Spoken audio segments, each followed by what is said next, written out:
Assalamualaikum warahmatullahi wabarakatuh. Halo semua, kami dari kelompok 5 TPB 03 akan menjelaskan tentang penerapan hukum Bernoulli pada kincir angin. Sebelum itu, yuk kenalan terlebih dahulu dengan kami.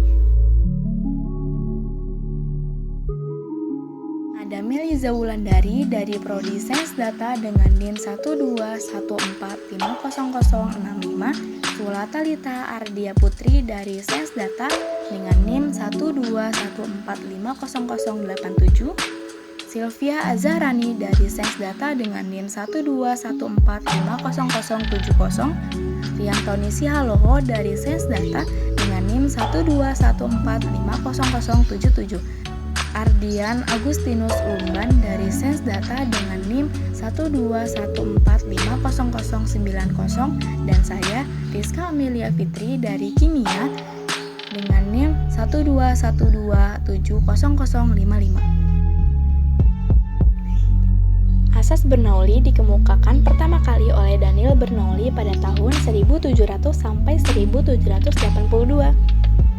Prinsip Bernoulli adalah sebuah istilah di dalam mekanika fluida yang menyatakan bahwa pada suatu aliran fluida, peningkatan pada kecepatan fluida akan menimbulkan penurunan tekanan pada aliran tersebut. Prinsip ini sebenarnya merupakan penyederhanaan dari persamaan Bernoulli yang menyatakan bahwa jumlah energi pada suatu titik di dalam suatu aliran tertutup akan sama besarnya dengan jumlah energi di titik lain pada jalur aliran yang sama. Bunyi dari hukum Bernoulli adalah semakin besar kecepatan fluida, maka semakin kecil tekanannya. Sebaliknya, semakin kecil kecepatan fluida, maka semakin besar tekanannya.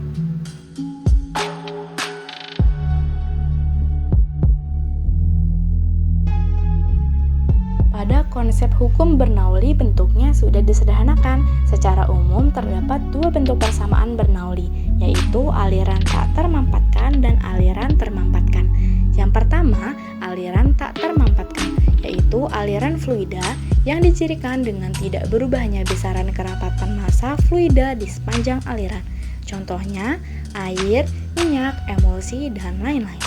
Bentuk persamaan aliran tak termampatkan adalah sebagai berikut. Pada aliran ini berlaku dengan asumsi bahwa alirannya berbentuk lunak dan tidak terdapat gesekan. Dalam bentuk lain, persamaannya adalah sebagai berikut. Kedua, aliran termampatkan, yaitu aliran fluida yang dicirikan dengan berubahnya besaran kerapatan massa fluida di sepanjang aliran. Contohnya adalah udara, gas alam, dan lain-lain. Bentuk persamaannya adalah sebagai berikut. Fluida adalah zat yang dapat mengalir. Kata fluida mencakup zat cair dan gas karena kedua zat ini dapat mengalir. Sebaliknya, batu dan benda-benda keras atau seluruh zat padat tidak digolongkan ke dalam fluida karena tidak bisa mengalir. Susu, minyak pelumas, dan air merupakan contoh zat cair. Selain zat cair, zat gas juga termasuk fluida. Zat gas juga dapat mengalir dari satu tempat ke tempat yang lain. Hembusan angin merupakan contoh udara yang berpindah dari satu tempat ke tempat yang lain. Fluida merupakan salah satu aspek yang penting dalam kehidupan sehari-hari. Setiap hari manusia menghirupnya, meminumnya, terapung, atau tenggelam di dalamnya. Setiap hari pesawat udara terbang melaluinya dan kapal laut mengapung di atasnya. Demikian juga kapal selam yang dapat mengapung atau melayang di dalamnya. Air yang diminum dan udara yang dihirup juga bersirkulasi di dalam tubuh manusia setiap saat meskipun sering tidak disadari. Fluida ini dapat dibagi menjadi dua, yaitu fluida statis dan fluida dinamis. Fluida dinamis adalah fluida yang mengalir atau bergerak terhadap sekitarnya. Pada pembahasan fluida dinamis, kita akan mempelajari mengenai persamaan kontinuitas dan hukum Bernoulli beserta penerapannya.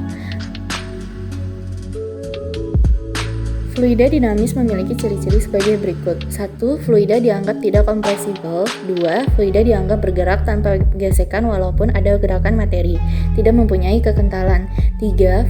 Aliran fluida adalah aliran stasioner, yaitu kecepatan dan arah gerak partikel fluida melalui suatu titik tertentu selalu gelap. 4. Tak tergantung waktu, artinya kecepatannya konstan pada titik tertentu dan membentuk aliran laminar. Aliran fluida sering dinyatakan dalam debit aliran. Debit adalah banyaknya fluida yang mengalir tiap detik. Rumus dari fluida dinamis adalah Q sama dengan V besar dibagi T kecil sama dengan V kecil dikali A besar.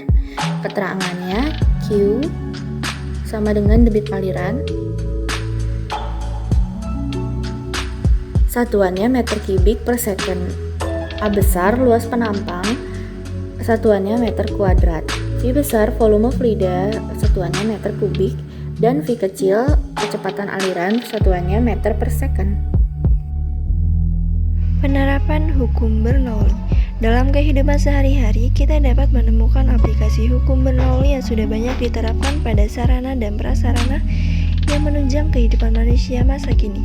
Meskipun kenyataannya, tak ada jenis fluida yang memiliki kecairan dan kekentalan seperti yang disyaratkan dalam konsep dasar hukum Bernoulli, yaitu kecairan yang merata dan sedikit kekentalan, seperti dalam contoh kehidupan sehari-hari yaitu kincir angin. Kincir angin merupakan sumber energi alternatif yang ramah lingkungan. Kincir angin juga merupakan energi yang paling cepat perkembangannya di dunia. Hampir 3/4 kapasitas instalasi energi angin berada di Eropa. Energi ini telah memenuhi kebutuhan listrik 30 juta rumah tangga di Eropa. Kini, turbin angin lebih banyak digunakan untuk mengakomodasi kebutuhan listrik masyarakat dengan menggunakan prinsip konversi energi dan menggunakan sumber daya alam yang dapat diperbaharui, yaitu angin. Jenis kincir angin yang digunakan adalah kincir angin poros horizontal, di mana kincir angin horizontal adalah jenis kincir angin dengan poros sejajar dengan arah seperti baling-baling pesawat terbang pada umumnya. Kincir angin ini harus diarahkan sesuai dengan arah angin yang paling tinggi kecepatannya. Kincir angin poros horizontal berputar karena adanya gaya dorong dan gaya angkat, lift and drag force dari angin. Cara kerja. Terdapat 3 bilah baling-baling dengan tiang tinggi di atas permukaan tanah karena kincir angin memanfaatkan kecepatan angin yang lebih cepat di ketinggian yang lebih tinggi. Bilah akan menangkap angin seperti sayap pesawat.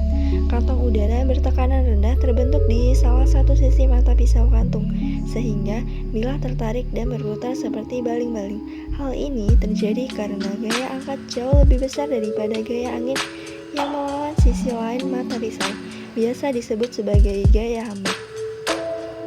Pada bagian belakang kincir ditambah komponen berupa sirip effort yang bertugas menyesuaikan posisi terkait dengan perubahan arah angin. Pada kincir angin sumbu vertikal, baling-baling kincir tetap berputar meskipun arah angin berubah. Kecepatan putar tidak tergantung dari arah hembusan anginnya. Kecepatan putar akan tetap meskipun arah angin berubah. Percobaan. Perhitungan daya yang dapat dihasilkan oleh sebuah turbin angin dengan diameter kipas R adalah P sama dengan setengah dikali rho dikali Pi dikali R kuadrat dikali V kuadrat. Yang umumnya, daya efektif yang dapat diperoleh oleh sebuah turbin angin hanya sebesar 20% sampai 30%. Jadi, rumus tersebut dapat dikalikan dengan 0,2 atau 0,3 untuk mendapatkan hasil yang cukup ekstrak. Prinsip dasar kerja dari turbin angin adalah mengubah energi mekanis dari angin menjadi energi putar pada kincir. Lalu, putaran pada kincir digunakan untuk memutar generator yang akhirnya akan menghasilkan listrik, di mana energi mekanik sama dengan energi kinetik ditambah energi potensial.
Sekian penjelasan dari kelompok kami, semoga bermanfaat. Jangan lupa like, komen, dan subscribe ya. Terima kasih. Wassalamualaikum warahmatullahi wabarakatuh.